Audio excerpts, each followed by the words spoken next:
Bonjour, je vous retrouve aujourd'hui pour la présentation de ce petit vidéoprojecteur d'Istianert. Il est vendu dans cet emballage cartonné et on trouve à l'intérieur une télécommande qui nécessite pour pouvoir fonctionner deux piles AAA. A noter que les piles ne sont pas fournies. Est fourni également un câble HDMI de longueur 1,50 m.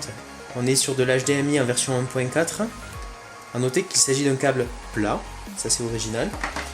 Et on a un petit adaptateur, un petit câble audio-vidéo avec la fiche vidéo de couleur jaune et les fiches audio blanche et rouge. On a enfin une notice d'utilisation qui est traduite dans différentes langues, notamment le français. Au niveau du vidéoprojecteur, en longueur, il mesure 20,5 cm. En largeur, il mesure 15 cm. En hauteur, 8,5 cm. Au niveau du poids, il fait 1056 grammes. En tout cas, c'est ce que j'ai relevé avec ma balance. Au niveau du bruit, j'ai placé mon téléphone avec l'application sonomètre lancée à côté du vidéoprojecteur. Et j'ai relevé un bruit moyen de 65 décibels. Alors tout dépend de l'endroit où on va positionner le téléphone. Mais en moyenne, on a 65 décibels. Au niveau des connectiques, le vidéoprojecteur propose beaucoup de connectiques en entrée. Donc on a une entrée, je vais essayer de vous montrer au fur et à mesure, VGA ici. On a une entrée DTV ici. On a une entrée HDMI ici. On a une entrée audio-vidéo là, qui va avec le cordon que je vous ai montré il y a quelques instants. On a une entrée USB ici. Et une entrée SD ici. Donc il est relativement bien fourni au niveau des connectiques et on va pouvoir brancher dessus un peu tout ce qu'on veut, de la console de jeu en passant par la clé USB pour pouvoir visionner des photos, des films ou écouter de la musique. Le vidéoprojecteur, donc il va intégrer sur la partie supérieure une interface de commande qui va permettre de l'allumer, de l'éteindre, de se déplacer dans l'arborescence de l'interface logicielle. On va pouvoir régler la netteté au niveau de la lentille. Et à l'arrière, ici, on a une petite molette qui va permettre de corriger l'effet trapèze. Voilà au niveau des fonctionnalités du vidéoprojecteur. Alors c'est un vidéoprojecteur qui est fabriqué en Chine, qui a une puissance de 55 watts.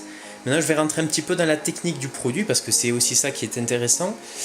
La luminosité tout d'abord parce que c'est très important sur ce type de matériel, il fait 1200 lumens, donc c'est assez peu.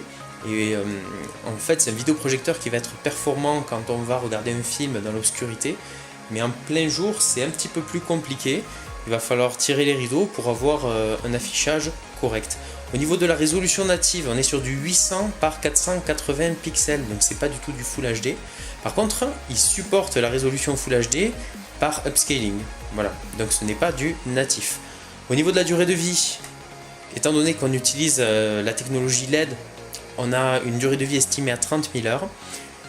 Au niveau de l'affichage, les aspects sont du 4/3 ou du 16/9. Les couleurs, c'est du 16,7 millions. Et la puissance, j'ai dit tout à l'heure, 55 watts. Voilà. Alors, pour la vidéo, j'ai branché à l'arrière une carte SD, j'ai branché également une clé USB. Et en face, je vais vous montrer, j'ai mis un petit écran de projection. Je vais essayer de faire en sorte que ça soit net pour la vidéo. Je vais vous montrer un petit peu la différence de rendu qu'on a quand on regarde un film avec la lumière ou quand on éteint. Donc là je mets en lecture tout de suite, en appuyant sur le bouton marche. S'il veut bien se lancer. Voilà.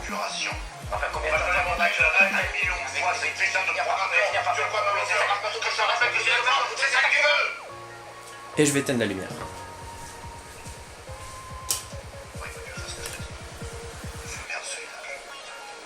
Et là on se rend compte qu'on a un rendu qui est quand même nettement meilleur lorsque on éteint les lumières dans la pièce. Voilà.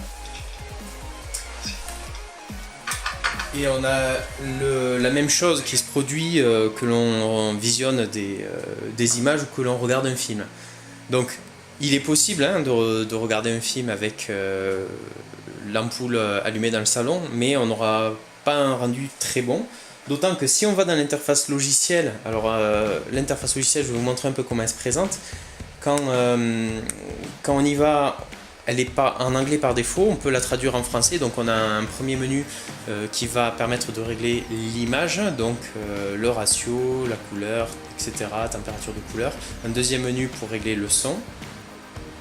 Un troisième menu pour l'horloge et enfin un dernier menu qui va permettre de changer la langue, mettre à jour le logiciel, etc.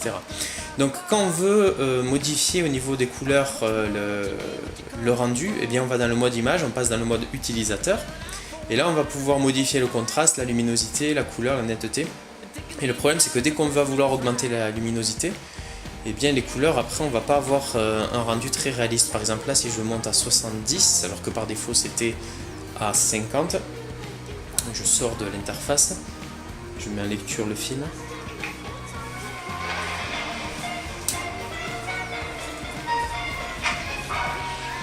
Voilà, on a quand même des couleurs qui sont beaucoup moins réalistes.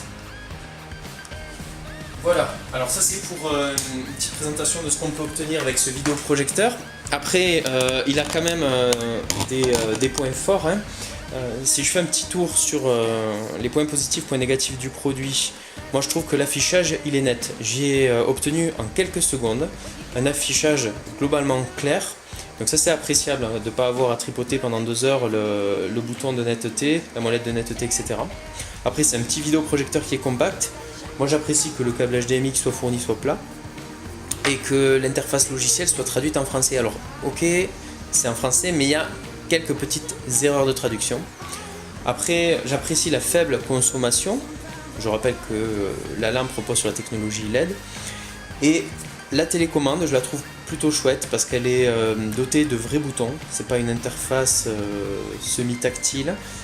Et on a un temps de réponse qui est assez faible lorsqu'on appuie sur une touche. Donc elle est assez réactive.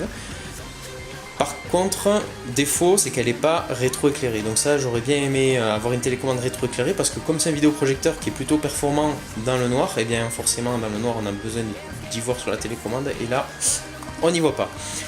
Donc les points faibles maintenant que je suis lancé, donc c'est un vidéoprojecteur qui est peu lumineux. J'en parlais tout à l'heure, il fait simplement 1200 lumens malheureusement.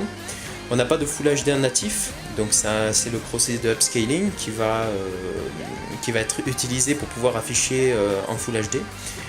Après les haut-parleurs, j'en ai pas parlé encore, mais ils font 2 watts RMS, donc c'est assez faible. Ça permet quand même de couvrir le bruit des ventilateurs du vidéoprojecteur, mais c'est quand même assez faiblard. Voilà. Et je pense avoir fait le tour sur ce produit. J'espère que cette présentation vous a intéressé. Et je vous retrouve prochainement pour un autre test. A bientôt. Merci, au revoir.